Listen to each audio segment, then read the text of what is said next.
DCS app అనేది ఒకటి ఇవ్వడం వల్ల ఫోన్ అనేది మాకు చాలా హ్యాంగ్ అవుతుంది.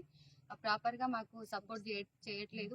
మేము ఫీల్డ్కి వెళ్ళినప్పుడు ఏమవుతుందంటే ఫోన్ బ్యాటరీ లో అవ్వడము, అంటే మూవ్ అప్ అవ్వడము, అది మరి మేము చేసే ఏదైతే డిసిఎస్ చేస్తున్నామో అది కొంచెం చాలా అంటే చాలా ప్రాబ్లం ఫేస్ చేయాల్సి వస్తుంది. మేము ఒక్కరం వెళ్ళడం వల్ల మాకు ఎవరు తోడు రాకపోవడం వల్ల మేము అంత దూరం ఒక సర్వే నెంబర్కి వెళ్ళి మేము చేయడం వల్ల అందులో కొన్ని సబ్ డివిజన్స్ వస్తున్నాయి. సబ్ డివిజన్స్ రావడం వల్ల ఏమవుతుందంటే ఫోన్ హ్యాంగ్ అవుతుంది. ఫోన్ హ్యాంగ్ అవ్వడం వల్ల బ్యాటరీ లో అవుతుంది. మేము అంత లాంగ్ వెళ్ళే టైంలో బ్యాటరీ లో అవుతుంది. మేము అంత లాంగ్ వెళ్ళి మళ్ళీ బ్యాకప్ రావాల్సి వస్తుంది. ఇలాంటి సమస్యలు ఎదుర్కోవాల్సి వస్తుంది. ఫోన్ కూడా చాలా అంటే చాలా హీట్ అవుతుంది.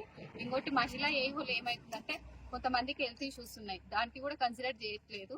ఎంత గర్భిణీ స్త్రీలు కూడా ఉన్నారు, వాళ్ళు 7 months బిఫోర్, మొన్నటికి మొన్న 6 months 7 months 8 months అమ్మాయి కూడా వరి గట్లు ఉంటాయి కదా, వరి గట్ల మీద చాలా ఇబ్బందిగా వెళ్ళి చేయాల్సి వస్తుంది. వాళ్ళ హస్బెండ్స్ ని తీసుకోవాల్సి వస్తుంది.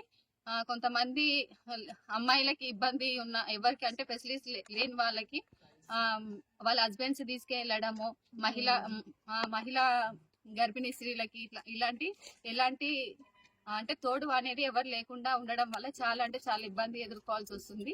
మొన్నటికి మొన్న ఏమైందంటే ఒక మండల్ ఏఓకి తను ఒకటి వెళ్ళింది, స్కూటీ మీద వెళ్ళడం వల్ల ఏమైందంటే ఒక పర్సన్ ఫార్మర్ వచ్చి తను తాగుతూ ఉన్నాడు, తాగి తన మీదికి రావడము, ఇలాంటి సమస్యలు చాలా ఎదుర్కోవాల్సి వస్తుంది. ఒకసారి మేము తలుసుకుంటే మాకు బాధ అనిపిస్తుంది. కాబట్టి మేము అన్ని రకాలుగా మహిళా ఏవోలం చాలా ఎదుర్కోవాల్సి వస్తుంది. మాకు ఎలాంటి ఎవరి సపోర్ట్ లేదు.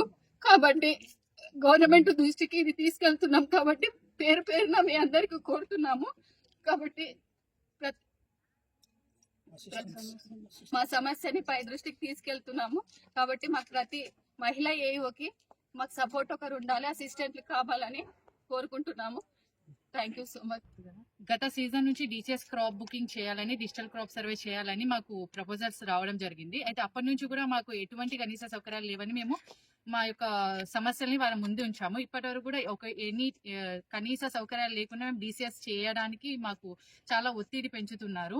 అయితే కనీసం యాప్ కూడా వర్క్ లేదు. మేము చేయడానికి సిద్ధంగా ఉన్నప్పటికీ కూడా యాప్ కూడా మాకు సహకరించడం లేదు. ముఖ్యంగా మహిళా యువకులు చాలా ఫీల్డ్ లెవెల్లో సమస్యల్ని ఫేస్ చేస్తున్నారు.